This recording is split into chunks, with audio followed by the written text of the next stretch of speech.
प्रणाम मित्रगण। हम भूमिजा जी पाठक स्वागत करत बाटी आप सबके अपने चैनल समृद्ध भोजपुरी में। चूँकि आज गोवर्धन पूजा है तो सबसे पहले गोवर्धन पूजा के ढेर सारी शुभकामना आप सबके। भगवान गोवर्धन सबके जीवन में धन धान्य सुख संपत्ति औषधि और अन्न के भंडारण कइल करें, कभी कौनो चीज़ के केहू के कमी न रहे। यही मंगल कामना के साथ हम आगे के बात शुरू करत बाटी। आज गोवर्धन पूजा जौन बा वो जब हमन के अपने गांव में रहत रहनी तो हमन के ओके गोधन बाबा कहीं। और जहिया गोधन रहे गोधन कुटा वो दिन सुबह सुबह उठ के सारा काम वाम कई के हमन के सबसे पहले कांटा कूस और बहुत सारा चीज़ रहल जौने चीज़ के तो अब नाम भी भूल गइल बाटी सभे। उ लेके आई सभे घर में रखी।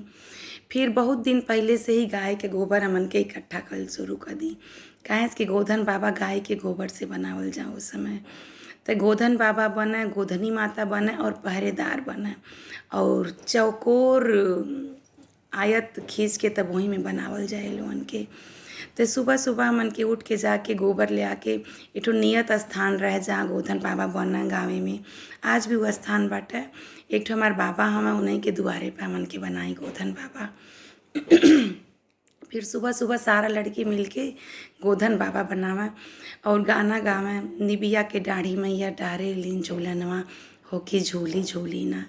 यह गाना गा के हमन के सब जानी बनाई और काट कूस ला के सभी इकट्ठा कैले रही। ओकरे बाद सभी बना के आई तो फिर नहा ली तो फिर सभी जाई वहाँ गोधन बाबा के यहाँ तक। बढ़िया बढ़िया कपड़ा सब पहने, मौनी रहे उनमें चीनी के मिठाई पापा ले आवें, चूड़ा ले आवें, खील ले आवें, बहुत सारा चीज़ ले आवें। और वही मौनी में मम्मी के, दादी के, चाची लोगन के, भाभी लोगन के सिंघोरा रख के हमन के ले जाई। तो एठो गोधन बाबा बनल रहे, एठो गोधनी माता बनल रहे।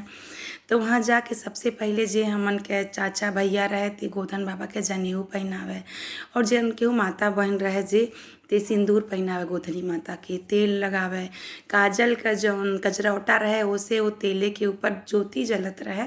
फिर वो काजल के सेक के सबे मौनी में रख लें। ओकरे बाद वहाँ गोधन बाबा से के पास ही बैठ के जौन भी परंपरा रहल है वो जौन काट कूस लेके सभे जाई उसे तोड़ तोड़ के वहाँ रखी और भाई के सरप लेके प्रथा रहल है। अब ये परंपरा के पीछे कौन लॉजिक या फिर का बाटे वो हमके नहीं पता बा। करत तनी मानो के जौन मिठाई रहे चूड़ा रहे गोधन बाबा के अर्पण कइल जा, गोधनी माता के अर्पण कइल जा। फिर गोधन बाबा के पूजा पाठ कई के उनके जगौले का प्रक्रिया शुरू होके। तो गाना सभे गाई, उठौ हे देव उठौ हो, सुतल भइल छठ मास, रौरे बिना ए देव रौरे बिना हो, कुंवरी बिहल न जा, बिहल गौने न जा। तो बड़ा सुंदर मार्मिक गाना रहल कि हे प्रभु उठी, आपके बिना केहू कभी शादी नहीं हुई, केहू का गौना नहीं हुई। तो आपसे प्रार्थना बा कि आप उठी, अपन निद्रा त्यागी। ओकरे बाद फिर उनके बैठौले के उनके पूजा पाठ के हमन के गाना गाई। आईने गोधन बाबा पाहुन हो, काहू बैठे के देई, चंदन काठे के पिढ़ैया न हो, उहे गोधन बाबा के बैठे के देई। बड़ा सुंदर गीत रहे। वो सभी गाना गाई। ओकरे बाद भाई बहन के प्रेम के प्रतीक और जौन बहन अपने भाई करती, आज भाई बहन के व्रत रहेला तो बहन जौन अपने भाई करती व्रत कैले रहेलिन तो वहाँ एठो और गाना होना, चले न कवन भैया अहेरन हो, कवन बहिना देली नसीस। बड़ा ही मार्मिक गाना रहे। गावले गावत गावत आँखी में आंसू आ जा। सब भाई लोगन का और सब बहन लोगन का नाम लेके ही गाना गावल जा। ओकरे बाद वहाँ परिक्रमा कइल जा गोधन बाबा के। फिर का होखे कि बीचे में जेकर बियाह भइल रहे चाहे नहीं भइल रहे तो एठो कहतरी रखल जा जौने में कि दही जमावल जाला हमन के गाँवे में। वो कहतरी रखल जा और अतवार और मंगल रहे तो कहतरी ना रख के ईंट रखल जा और मूसल से ओके तोड़ल जा। एक ही बार में तोड़े के रहे।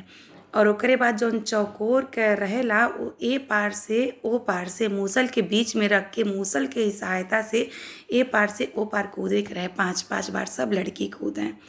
और ओकरे बाद कूटते ही जौन भी गोधन बाबा रहना ओकरे पहले जौन मीठा डालल रहल उनके चढ़ावल रहल उ निकाल लेवल जाला। उ निकाल लेवल जाला, निकाल के अच्छे सेफ जगह ही रख देवल जाला। और जैसे ही वो कूटल जाला वैसे ही सब केहू टूट पड़े गोधन बाबा के लूटे करती। तो सब इतना इतना गोबर वहाँ से लेके अपने अपने घरे जा। वो गोबर और जौन मौनी में सामान रहल उ लेके सब अपने घरे जा। तो उ सबसे पहिले जाके वो गोबर के मम्मी दादी चाची जे भी रहल वो गोल गोल लोई जैसन बनावे। फिर ओके सिंदूर से टिकल जा और ओके सुखवा के रख देवल जा। इहे गोधन बाबा जब बैसाख में गेहूँ कटे और तब तक बाहर दवरी होखे, वहीं जब दवरी होके बाहर रखा जा गेहूँ तो इहे गोधन बाबा डालल जा। तो गोधन बाबा सुरक्षा के भी प्रतीक हवे। ऐसन मान्यता रहे कि अगर गोधन पड़ल नहीं है उनमें तो बाहरी कोनो साया है चाहे केहू ओके छू नहीं पाई।